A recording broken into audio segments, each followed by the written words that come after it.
propose qu'on passe à l'exposé de conclusion.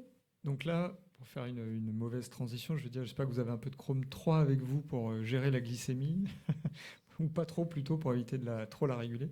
Et donc on va inviter, on a invité pour cet exposé donc Ralph Rosenbaum qui... Je vais lancer l'exposé. Donc, qui est responsable comment dire, d'un département sur la durabilité des biosystèmes donc à l'IRTA, donc qui est un institut de recherche sur les technologies de l'agriculture et de l'agroalimentaire.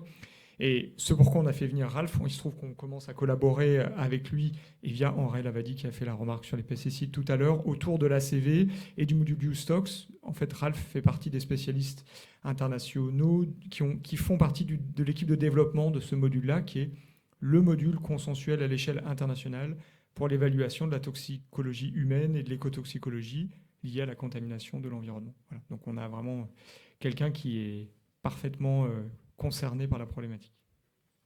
Merci. Merci Mathieu, c'est très gentil cette introduction. Alors, c'est ici? C'est bien ici? Est-ce qu'on m'entend? Oui, parfait. Donc, maintenant, je vous invite à un changement assez radical, parce que là, on va commencer à tenter à intégrer un tout petit peu des aspects qu'on a vus avec des nouveaux aspects, et pour faire vraiment un zoom out assez important. Aussi vous dire, avant de rentrer dans tous ces sujets-là, là on parle plus d'une perspective sur le champ, qu'est-ce qui se passe exactement dans mon champ, dans ma parcelle, avec mon produit. Donc là, je peux vous dire tout de suite, l'ACV est très mauvais à faire ça. Ce n'est pas le but. On fait une autre chose qui est bien complémentaire à toutes ces perspectives d'analyse de risque ou d'analyse spécifique de site et de contamination spécifique sur le site. Ça marche comme ça. Alors, c'est ça un peu la perspective que je vais tenter d'amener. Donc là, on parle de milliers de substances. On ne parle pas de 3, 5, 6 milliers de substances. On ne parle pas des organiques, des inorganiques, des pesticides. On parle de tout. Donc déjà, ça, c'est important. On parle des émissions dans différents compartiments, dans l'air, dans le sol, dans l'eau. Ça, c'est aussi c'est important. On parle des émissions maintenant qui ont, de la perspective ACV, analyse de cycle de vie, ont lieu sur toute la planète. Donc, c'est aussi une perspective vraiment assez large échelle. Donc, échelle, c'est un mot-clé pour ma présentation aussi. Donc, on parle des échelles à niveau spatial, très très élevé et au niveau temporaire aussi. Donc on peut parler parfois des décades de temps qu'on va analyser dans une seule analyse. On revient là-dessus pour éclairer un peu plus. Et donc vous allez voir, en fait, on fait une quantité qui semble inadmissible des simplifications. Je le balance déjà parce que je connais le débat qui peut venir de là. Donc mon but, c'est de ne pas le défendre tant que tel, sinon de dire pourquoi ça reste utile de faire ça. Ça ne reste pas utile pour tout, mais pour certaines questions, oui, je vais tenter de vous convaincre que ça reste utile. Donc un tout petit peu de contexte. Je voudrais bien vous présenter quelques outils d'analyse qui vous êtes partiellement certainement très familier, d'autres peut-être un peu plus loin. Pour le faire, j'aimerais bien montrer de manière simplifiée. Donc là, on a une représentation où sur l'échelle X, on a donc tous les critères qu'on peut imaginer et d'ailleurs qu'on considère en ACV, donc écotoxicité, toxicité humaine, eutrophisation, acidification, changement climatique, ainsi de suite. Ça peut être une liste assez longue. C'est pas forcément limité à 5, mais c'est pour simplifier. Et ici, on aura tout ce qu'on appelle les différents stages de cycle de vie. Pour un produit, par exemple un pain, par exemple, ça sera donc l'extraction de tous les ingrédients, de la production de tous les ingrédients que j'ai besoin pour faire mon pain. Donc c'est l'énergie, le blé, tous les autres ingrédients, même pour la production du blé, là, l'extraction qu'on doit faire pour produire les fertilisants, etc., etc. Donc ça vient très vite, très complexe. Donc c'est l'extraction des ressources, la production, transport, distribution, l'achat et la fin de vie. C'est ça, en résumé, les différents stages de cycle de vie qu'on va analyser. Donc, et pour chacun de ces phases-là de cycle de vie, on peut donc regarder changement climatique, toxicité, etc., etc. Donc, les plus connus, c'est les footprints, c'est ceux de carbone, du changement climatique ou ceux de l'eau, qui couvre a priori tous les stages de cycle de vie, mais pas forcément tous les impacts, parce que par définition, ils focalisent sur des aspects spécifiques, donc le changement climatique ou la consommation de l'eau. On a l'analyse de risque. L'analyse de risque, c'est un très grand champ. Ici, il y a plein de choses qui rentrent dans cette définition-là. Pour simplifier, et je sais que ce n'est pas tout à fait complète, mais pour simplifier, en risk assessment, on va regarder un produit ou un site spécifique et typiquement comparer des mesures qu'on trouve ou qu'on modélise, si c'est en prospective, avec des seuils de sécurité, des limites permissibles. Et donc, c'est plus une question je vais regarder des sites ou des moments spécifiques pendant le cycle de vie d'un produit. Donc là, la perspective reste un produit final. Et on analyse le cycle de vie, on regarde, donc ça, je pense que c'était évident que je voudrais arriver là, on tente de regarder tout. On tente prendre une perspective de produit, et pendant la production, jusqu'au point qu'il soit consommé et sa fin de vie, arrive, c'est donc capter à peu près tous les mécanismes qui peuvent affecter quelqu'un.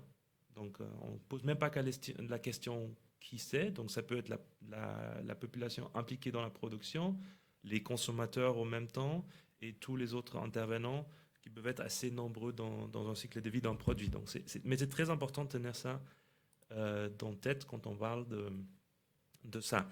Maintenant, regardons vite fait, on peut à quel niveau d'échelle on se situe. Donc, on a différentes catégories d'impact, toxicité humaine par exemple, et d'autres, et les fameuses phases de cycle de vie en ACV. Qu'est-ce qui se passe? Prenons donc toxicité humaine par exemple, santé humaine, et juste la partie extraction des matériaux. Donc là, la production de pétrole, production de fertilisants, qui sont souvent des minéraux, si c'est des fertilisants minéraux. Donc, il y a un processus de mining qui en fait partie. Donc, pour tout ce qui est nécessaire pour faire mon pain, je peux avoir très vite pas mal des sites différents sur toute la planète ou différents processus d'extraction ou de production de matériaux crus pour mon produit en lieu. Et même dans un seul pays, là j'ai pris un pays bien grand, je peux encore avoir plusieurs sites d'extraction qui ont un rôle. Parce que le pétrole, par exemple, je l'achète sur un marché global. Je n'ai pas la traçabilité d'où ça vient exactement. À la limite, je peux savoir si c'est du pétrole russe ou du pétrole saoudien, etc., etc. Donc, pas de traçabilité. Mais je sais qu'il y a plusieurs sites où ils font la production. Et ça peut m'arriver pour plusieurs de ces choses-là. On va très vite, on part vraiment, ça c'est pas vraiment du big data, mais du point de vue d'une site contaminée, c'est du big data. C'est vraiment une autre échelle qu'on regarde.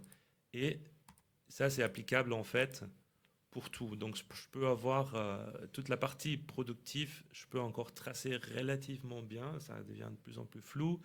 Mais la fin de vie et l'utilisation, là, je peux juste dire Europe, parce que je peux à peu près tracer les marchés où je fais la vente. Ça, c'est juste un exemple, hein, ça peut être un autre marché.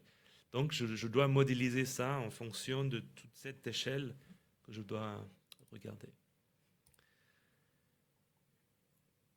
Donc, ça, c'est l'ACV. Et juste pour le mettre en perspective avec les approches plus spécifiques sites, donc là, je me retrouve souvent dans des sites spécifiques. Typiquement, ça va être dans la phase plutôt extraction, production, manufacture, etc. Que j'ai ça. Donc, je dois faire un analyse de risque, par exemple, pour une nouvelle site de production, etc. Donc là, j'ai parfois plusieurs sites qui font partie d'une analyse de risque. Si c'est un produit que je regarde, je peux avoir plusieurs sites qui sont impliqués, mais ça reste très très spécifique, mais limité dans la couverture totale par rapport tout le cycle de vie du produit. Très vite, juste pour rappel, disons, c'est quoi les impacts qu'on regarde dans ACV? C'est assez complexe, c'est même incomplète cette liste-là. Donc on pourrait sous peu ajouter des microplastiques qui n'apparaissent pas ici, mais qui sont en train d'être ajoutés. Et il y a plein de sujets spécifiques qui rentrent ici dans les détails. Donc on aura aussi les questions des disrupteurs endocriniens, etc., qui jouent un rôle et qui sont très difficiles à capter, mais qu'on voudrait bien impliquer là-dedans. La partie importante, c'est que ce qu'on appelle des aires de protection, on en a 3. Donc la santé humaine et l'environnement naturel, souvent ça se traduit en biodiversité, et les ressources naturelles, où là, dernièrement, on ajoute avec le point de vue de santé du sol, on ajoute aussi les services écosystémiques donc, qui rentrent là. Donc c'est ça la perspective. Ça, on pourrait faire ça différemment, mais ça c'est donc comme l'ACV a évolué. Et si on regarde la question du contaminant, pollution, on se retrouve à peu près dans ces domaines-là. Donc on a pour la santé humaine la partie toxicité, mais aussi des particules, donc les inorganiques respiratoires qu'on appelle ici. Derrière, on a des petites molécules. Et là, au niveau écosystème, on a l'acidification, eutrophisation et l'écotoxicité. Quand on regarde tout ça avec différents modèles derrière. Le focus, aujourd'hui, j'aime bien le mettre sur la partie toxicité humaine et écotoxicité. Donc, sans rentrer en détail, c'est beaucoup trop de texte.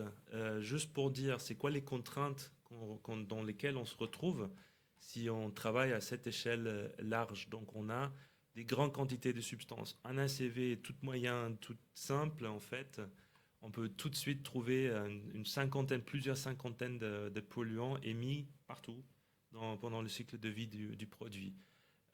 Et dès qu'on commence à creuser et rentrer, où c'est un produit peut-être un peu plus complexe, on rentre très vite dans les milliers de substances qui sont émises pendant toute la cycle de vie.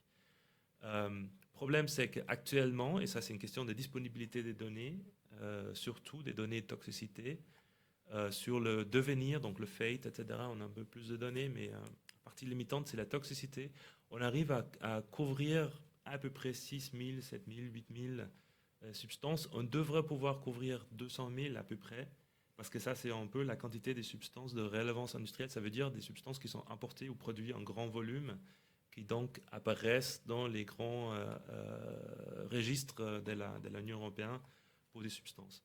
Donc ça, c'est juste un peu la perspective et l'incertitude qu'on a à ces échelles-là. De rappel aussi, donc cycle de vie, il y a très peu de produits qui ne sont pas globaux aujourd'hui. Ils sont au moins sur un continent, typiquement sur plusieurs continents, si on trace tout le cycle de vie d'un produit, même un produit simple comme du pain. Ça, c'est très important. Donc, on a différents sites d'émission, mais parfois même du même substance. Donc, ça peut simplifier ou ne pas forcément simplifier la tâche à un certain moment donné. On verra tout à l'heure. J'ai aussi le problème que ces émissions-là, ils ont lieu dans différents moments dans le temps. Un exemple extrême, c'est un bâtiment a une durée de vie assumée dans la plupart des études autour de 90 ans. Et entre le début de la construction et la fin de vie de ce bâtiment-là, j'ai plusieurs décades d'émissions. Et je vais intégrer tout ça dans une seule émission. Donc, aussi, au niveau d'échelle de temps, dans l'agriculture, ce n'est pas aussi extrême. Mais juste pour voir jusqu'à où on peut pousser la question d'échelle temporaire à considérer ou à être important. Donc, très important, nous ne cherchons pas à prédire des conclusions absolues. Ça veut dire on ne cherche pas à établir s'il y a un risque ou pas, si c'est safe ou pas. On cherche à comparer. Donc, il y a beaucoup d'erreurs qu'on va commettre et beaucoup d'incertitudes qu'on va intégrer, mais il est systématique. Ça veut dire toutes les choses que je vais comparer dans mon étude, je vais avoir le même erreur, donc il se neutralise en fait. Donc, c'est vrai qu'il y a beaucoup d'incertitudes derrière ces approches modélisation, mais lorsque je reste relatif en comparatif, j'ai beaucoup de thématiques ou beaucoup de contributions d'incertitude qui est systématique, qui ne joue donc pas à la différence entre deux scénarios ou 3 ou 5 ou 10 scénarios comparés. Et ça, c'est très important aussi à maintenir en tête. Et dernier point ici, comme restreint, qui est très important, on traite certaines substances d'une manière assez simplifiée lorsqu'on sait qu'on pourrait faire ça beaucoup mieux. Et ça, c'est à cause de la raison qu'il y en a à 6000 substances, on peut s'imaginer. Il y a des substances qui ont été très étudiées, notamment les Dirty Dozen, etc. Donc les dioxines, les PCB, tout ça. Donc on sait à peu près tout sur eux au niveau toxicité. Il y a beaucoup de tests, beaucoup de différentes espèces qui ont été testées. Et après, on a des substances qu'on a, entre parenthèses, découvert récemment, comme les PFAS, où on a un peu moins maintenant de plus en plus, mais il y a quelques années, on savait très peu sur eux. Et donc des polluants, on appelle émergentes, on va toujours avoir moins de connaissances. Donc si j'ai un modèle qui traite très bien, très précisément mes PCB, mes TCDD, mais de manière très incomplète, parce que j'ai juste pas encore la connaissance nécessaire pour bien faire, mes PFAS ou d'autres, les nanoparticules par exemple, donc des choses qui se comportent très différemment.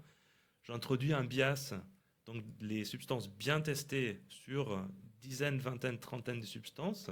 Bah forcément, à un moment donné, j'aurais trouvé une espèce très sensible à cette polluant-là, donc ma toxicité, elle explose. Et d'autres choses, j'ai peut-être un test, la Daphne, etc., donc un truc assez basique. Et si j'ai une mauvaise chance, bah, cette espèce-là, elle n'est pas très sensible. Donc ma toxicité est beaucoup... j'ai pas encore testé l'espèce sensible.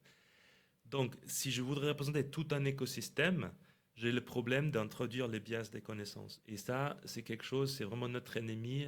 Parfois, on doit simplifier, pas parce on sait pas mieux faire, mais il faut absolument qu'on évite, dans le contexte relatif, comparatif, cette bias que je peux introduire quand je veux traiter certaines substances de façon très bien, parce que je peux, et d'autres, je dois les faire de manière simplifiée, parce que j'ai juste personne n'a la connaissance encore de mieux faire. Quelques hypothèses, je ne vais pas rentrer en détail, juste souligner quelques-uns. On ne considère jamais des concentrations de contexte. Je pense que c'est assez intuitif avec toute l'échelle spatiale. Ça devient juste pas gérable et les données sont juste pas disponibles. Et en plus, ça se défend aussi parce qu'on cherche ce qu'on appelle les faits marginaux, donc la contribution de mon produit à la charge, à la pression toxique au niveau santé humaine globale, au niveau santé écosystème global, et ne pas la totalité. Donc je cherche juste ce que j'ajoute. Les impacts sont assumés linéaires, on pourrait passer toute une journée sur cela. Les modélisations sont très souvent, maintenant de plus en plus c'est dynamique, modélisé dynamique, mais pour l'instant le standard c'est encore un steady state. Donc ça a certaines implications aussi. Pas de mix, donc pas de l'effet cocktail. On vient de l'entendre, ça peut être très complexe et très important dans certains cas, mais c'est très difficile à faire en assay parce qu'on ne sait même pas, même si on saurait l'effet cocktail ou pas cocktail ou antagoniste, on ne sait pas si les molécules vont se rencontrer avec les échelles qu'on travaille ici. Donc même s'ils sont sur le même champ, ils ne sont peut-être pas émis dans le même moment, etc. Donc ils ne se voient peut-être jamais. Donc ça, c'est quelque chose pour l'instant qu'on ne fait pas. Et on ne regarde pas non plus les métabolites. Dans certains cas, le glyphosate, par exemple, c'est une exception. On peut le faire. Donc, il y a des manières, disons, manuelles de le faire. L'ACV standard, pour l'instant, malheureusement, ne le regarde pas, même si on pourrait. Donc, on va le laisser là. Passons donc un peu à la partie. Donc, je ne veux pas rentrer de comment ça se fait. Ça nous pourrait remplir des journées. C'est juste pour dire un peu les grandes lignes. Donc, moi, j'aime bien de montrer ces images-là de temps en temps. Ça montre un peu le chemin qu'on a fait. Donc là, c'est dans les deux cas, c'est en Californie dans les années 50, c'est l'application du DDT, là, traitement du bétail, et ici sur la plage. Donc, c'est plus vraiment ça le problème qu'on a. Vous savez mieux que moi. Mais c'est intéressant de voir l'apprentissage qu'on a fait par rapport aux pesticides. Et voilà, donc nous, aujourd'hui, on regarde plutôt l'aspect d'exposition environnementale à une échelle globale. Comment on fait? On quantifie l'émission, donc on doit savoir combien est émis, où et dans quel compartiment, air, sol ou eau. Ça, c'est donc la première partie d'analyse de cycle de vie qu'on fait. Après, il y a tout ça, on fait ensemble, en fait. Donc, en vrai, en analyse de cycle de vie, ça, c'est la partie compliquée. Et ça, c'est la partie pré-digérée. Donc, les utilisateurs en ACV, ils utilisent ça comme une boîte noire. Mais nous, qu'on travaille dans le développement méthodologique, ben, pour nous, c'est pas une boîte noire, c'est nous qui les construisons. Donc on a partie Fate, on a une distribution, on regardera tout à l'heure qu'est-ce qui est impliqué. Ici c'est important parce que une substance peut être persistante ou pas, elle peut être mobile ou pas, et elle va arriver dans différents compartiments selon ses propriétés physico-chimiques. Après, j'ai donc une concentration environnementale dans différentes parties de compartiments de l'environnement. Mais la question c'est est-ce que cette substance-là, ça c'est mauvais signe parce que mon temps est fini. L'exposition, c'est donc est-ce que ça va rentrer dans mon organisme ou dans mes organismes que je suis en train de regarder, ou si ça rentre, ça va les affecter. Ça, c'est après donc la partie effet toxicologique. Donc, je dois regarder tout ça. Une substance peut être très toxique, mais si sa temps de vie est très court, normalement, elle n'est pas forcément un problème très, très important. Donc, je dois toujours regarder la combinaison de ces éléments-là. Donc, multimédia, ça veut dire j'ai beaucoup de différents compartiments, différentes échelles. La partie importante, c'est ici que je vais donc modéliser l'équilibre et les échanges entre différents compartiments et entre différentes échelles aussi. Donc là, l'air, par exemple, l'atmosphère continentale et globale est donc connectée. Et tout ça, c'est ce qu'on appelle la modélisation multimédia au niveau de devenir. Et ça va me donc dire dans quel compartiment je retrouve des substances. Donc ça, je vais sauter. Ici, un graphe très intéressant. On voit une 350aine de polluants modélisés ici. Donc ça date un peu cette graphe-là, mais ça n'a pas perdu de l'actualité. Et ce qu'on va voir avec cette modélisation-là, une émission dans l'air ou dans l'eau, par exemple, je vais trouver certaines de ces substances-là, surtout dans l'air, certaines autres surtout dans l'eau ou certaines autres dans le sol. Et après, j'ai des substances multimédia qui retrouvent des fractions un peu partout. Donc ça, c'est vraiment une question de comportement environnemental de la substance qui peut être très très important. Donc c'est, pour simplifier, là c'est marqué avec deux paramètres qui donc disent si elle est plutôt affine à une substance d'octanol qui représente donc le lipide ou l'eau, donc plutôt donc question de solubilité. Et là, c'est entre l'eau et l'air, donc question de volatilité à partir de l'air. Donc c'est comme ça qu'on peut voir un peu le comportement multimédia. Ça, je vais sauter, ça aussi. Donc, est-ce que c'est encore utile? Qu'est-ce qu'on peut faire avec tout ça? Ici, on voit une représentation de 3-4 000 substances caractérisées avec toute la partie que je vous ai montrée, donc fate, exposition et toxicité, donc impact, effet santé humaine dans ce cas-là. Et ce qui est important, donc on a calculé l'incertitude, c'est 3 à 4 ordres de grandeur. Donc ça, c'est choquant comme incertitude, je suis bien conscient. Mais il faut garder en tête, on regarde une variabilité entre les différentes substances que je peux retrouver dans mon analyse de vie, dans mon produit, dans le cycle de vie de mon produit, de 13, 14 ordres de grandeur, voire même plus, ici pour la santé humaine. Donc entre la plus problématique et la moins problématique ici, qui sont juste avec une ranking représentée là. Donc je ne peux pas forcément distinguer ces substances-là parce que mon incertitude à 3-4 ordres de grandeur, je ne peux pas dire cette substance-là est vraiment beaucoup pire que cela. Hein, donc chaque point, c'est une substance. Et ça, c'est donc important. Mais la variabilité totale, elle est suffisamment grande pour qu'avec cette incertitude-là, je peux encore dire quelque chose. Pareil pour l'écotoxicité. Ici, juste l'échelle est encore beaucoup plus grande. J'ai à peu près 15, 20, presque 20, plus de 20 ordres de grandeur de variabilité entre la moins et la plus nocive. Petite application, 1 kilogramme de pommes conventionnelles faites en France. Cette étude date un peu, donc vous allez retrouver des pesticides qui sont plus permis en Europe maintenant, mais à l'époque ils étaient encore. Donc pour 1 kg de pommes produits en France conventionnelles, on a retrouvé dans notre inventaire d'émissions à peu près 600 substances différentes. Et ça, c'est les 10 les 10 les plus importants, en gros.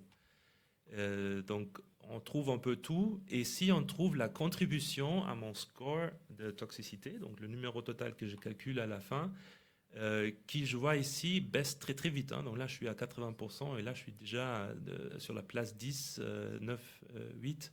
Je suis déjà à moins de 0,1%. Donc, la contribution de tous ces 600 substances n'est pas la même à ma toxicité. Donc là, c'est autre modèle.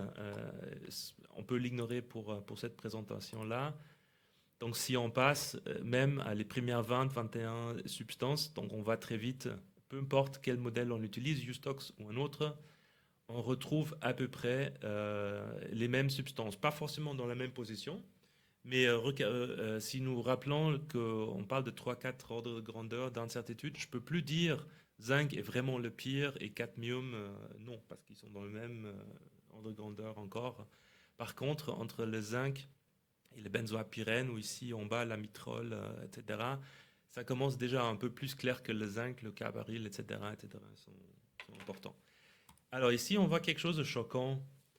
Et j'espère qu'il n'y a rien qui m'a échappé, mais je vous ai marqué un peu les pesticides ici dedans, et en fait, ils ne sont pas les plus importants.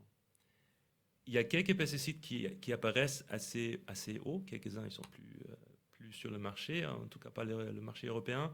Ici, cette modèle-là aussi donne beaucoup d'importance, mais on trouve plutôt des éléments traces, donc les inorganiques, ici en haut, qui vient, d'où il vient alors. Donc là, on a clairement application aux pommes, différents fongicides, insecticides, herbicides, il y a tout, un peu tout dedans. Mais en fait, la partie qui domine ici en haut, donc les inorganiques, ils ne viennent pas de cette application-là parce que ce n'est pas bio. Donc en bio, je peux avoir des questions de cuivre, etc. Mais comme c'est conventionnel, c'est la production fertilisante, d'énergie, le transport et la production des différents matériaux nécessaires pendant tout le cycle de vie qui polluent. Chose importante, il y a certaines voies d'exposition qui ne sont pas considérées ici, qui peuvent changer l'image légèrement, qui est notamment les résidus de pesticides dans le produit, qui ne sont pas considérés ici. Aujourd'hui, ça c'est de 2018-2017, cette étude-là. Aujourd'hui, je pourrais faire cette analyse-là, et ça pourrait remonter quelques-uns des pesticides, au niveau modélisation en tout cas. Mais en gros, l'image importante, c'est que je pense que la valeur ajoutée, c'est plutôt ça, si on parle de l'ACV et de ces échelles-là, de voir, OK, quoi d'autre joue aussi un rôle du point de vue global, santé humaine globale, santé biodiversité et santé écosystème global. Et je pense que je vais m'arrêter là dans l'intérêt du temps. Désolé pour avoir dépassé le temps.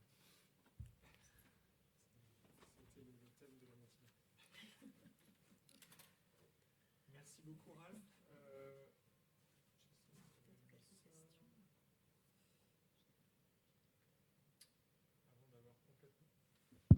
Avant d'avoir complètement épuisé notre glycémie, déjà, merci beaucoup, Ralph, pour ton exposé. Je pense qu'il concluait bien et qu'il rassemblait un petit peu la dispersion dans la diversité des contaminants qu'on a eu ce matin. Est-ce qu'il y avait quelque chose dans le chat ou pas? Non. Est-ce qu'il y a des questions? Alors moi j'en aurais une du coup, un peu sur la fin, sur l'impression, enfin, moi c'est l'impression que ça me donne, mais je suis un peu au milieu du jeu, donc peut-être que c'est une perception fausse, mais les exposés de ce matin me semblaient montrer que y a une importance, enfin une problématique qui est encore plus, qui interroge encore plus sur les contaminants organiques du fait de leur immense diversité, de la problématique des produits de transport, de dégradation, etc. Là, ce que tu montres à la fin, et c'était pour que te questionner là-dessus, c'est que tu dis, bah, quand on rassemble tout ça, avec à peu près une base à peu près égale d'évaluation, avec une perspective un peu globale, malgré tout, les inorganiques semblent dominer un petit peu, entre guillemets, le classement d'impact. Est-ce que tu pourrais évoquer ça? Est-ce que ça te paraît être une... Est-ce qu'il faut garder la conclusion comme ça, ou est-ce qu'il y a autre chose à voir derrière, quoi? Merci Mathieu, super important. J'ai malheureusement pas eu le temps de le commenter, mais c'est vraiment très très important. Alors là, de rappel, c'est des calculs en steady state, ça veut dire qu'il n'y a pas de limite de temps. Hein. Donc, pour une substance qui ne dégrade pas, je vais donc modéliser facilement son impact pendant des centaines, des dizaines de milliers d'années, comme c'est le cas pour les métaux. Donc, comparer les inorganiques avec les organiques, dans ce cas-là, c'est problématique parce que je peux avoir, pour simplifier, si ça c'est l'impact toxique et ça c'est le temps, je peux avoir, et là je suis désolé, je comptais qu'il y a peut-être quelque chose pour le montrer graphiquement, mais en fait, si on imagine pour une substance organique, bah, elle est émise, elle a tout de suite, si c'est très toxique, beaucoup d'impact. Mais à 100, 200, même si elle est très persistante, 200 années, bah, elle dégrade. Donc ça va vers le zéro, hein, dans mon graphe. Les métaux, je les ai mis, ils sont peut-être pas très. Il y a toutes sortes de transformations qu'ils font, biodisponibilité, bioaccessibilité, etc. Donc je simplifie, hein. Donc je vais avoir pas une courbe comme ça qui commence haut, qui commence très bas, mais qui continue presque l'infini. Si je fais l'intégration sur la courbe, ce qu'on fait avec ce type de modélisation, j'ai, pour simplifier, je peux avoir deux fois le même numéro où le métal est genre 100 fois pire que les organiques. Mais il faut savoir que tout l'impact d'organique, elle a lieu pendant les premières 10, 20, 100 années. Et après, c'est fini. Donc, c'est une ou deux générations, si on parle de santé humaine, qui sont affectées. Les métaux, c'est beaucoup de générations qui sont affectées, mais à faible. Donc, c'est ultra chronique. Donc, en fait, chronique, c'est pas le bon mot, mais c'est donc une faible concentration toujours présente, affectant beaucoup de gens à basse concentration. Mais donc les numéros qu'on regarde, ils ne sont pas directement comparables. Donc on fait en ACV souvent, ça devient maintenant le standard, on coupe à 100 ans. Et on dit, on fait une étude, donc on compare les métaux jusqu'à 100 ans. Donc ça, c'est une modélisation dynamique, c'est plus compliqué, on ne peut plus faire un steady state. Et les organiques, donc là le steady state, à peu près ça marche. Et le reste, donc on regarde les métaux à part. Donc les long term, on appelle ça long term impact, on regarde ça à part, parce que sinon ça masque toute la partie organique qui est aussi important à gérer et à mettre en perspective. Merci pour la question. Ouais, et puis c'est très important du coup que tu nous apportes cet éclairage.